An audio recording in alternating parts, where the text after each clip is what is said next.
Elisha traps blinded Arameans or Arameans, one or the other.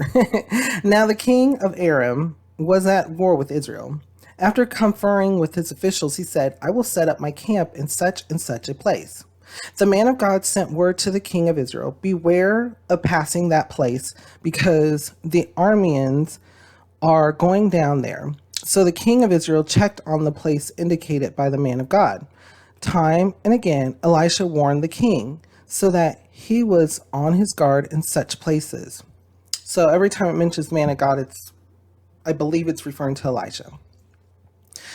This enraged the king of Aram. He summoned his officers and demanded of them, will you not tell me which of us is on the side of the king of Israel? None of us, my lord the king, said one of his officers, but Elisha, the prophet who is in Israel, tells the king of Israel the very words you speak in your bedroom.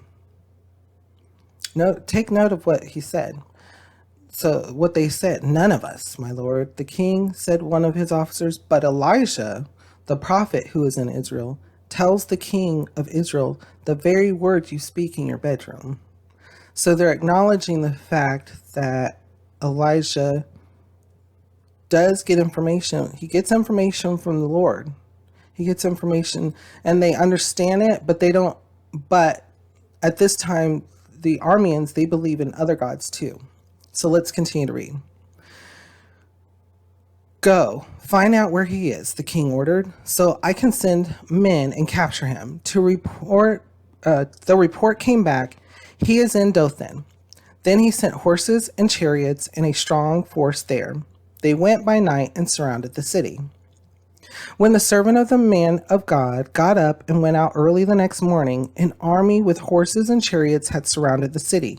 Oh, my lord, what shall we do? The servant asked. That's another portion. Take note. This is very important. Take note because this is something that it's one of those times in the Bible where we can look at for comfort, where we can look at for reassurance, for that we can understand what actually is happening compared to what we see, even what we see, what we hear, what we think. So take note of this. This is a really important part. Let's continue to read. Don't be afraid, the prophet answered. There we go again. Don't be afraid. Don't be afraid. So things are happening. You're at your wit's end. You know, you're doing everything you think you can. It takes, but there's that a little bit of that fear. There's a little bit of that uncertainty.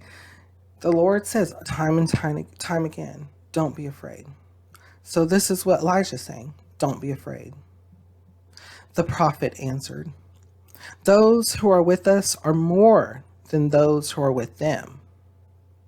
And Elijah prayed, O Lord, open his eyes so he may see. I want to reread that. I want to read that again. Not just reread it. I want to read it again. Because this is just really, just think about that. Think about this in our lives, right? And take this into account in your life. I take it into account in my life. Take this into account. Let's reread it together. And Elijah prayed, O Lord, open his eyes so he may see. Sometimes we need that.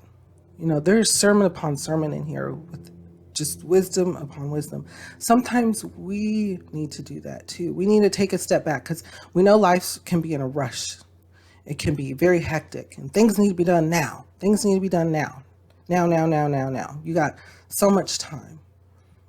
We can take a moment. Who can pause time? Who can create time? Is it the Lord, right? And so think about that. We can take a step back and pray to the Lord and ask for our eyes to see. If we don't understand what's going on, if we don't understand where the help is, where the reassurance is, where the comfort is, we can take that step and we can pray to the Lord and ask for our eyes to be open. Because we don't always see that the Lord's working for us, right? A lot of people always say, I always hear it all the time, oh, the Lord works for us. He works in the background. And I'm just like, the background of your physicality. He works in the foreground. He works in front of us. He works for us. He doesn't work against us. He doesn't work in the background. So we can pray. We can ask for guidance and understanding and peace about situation.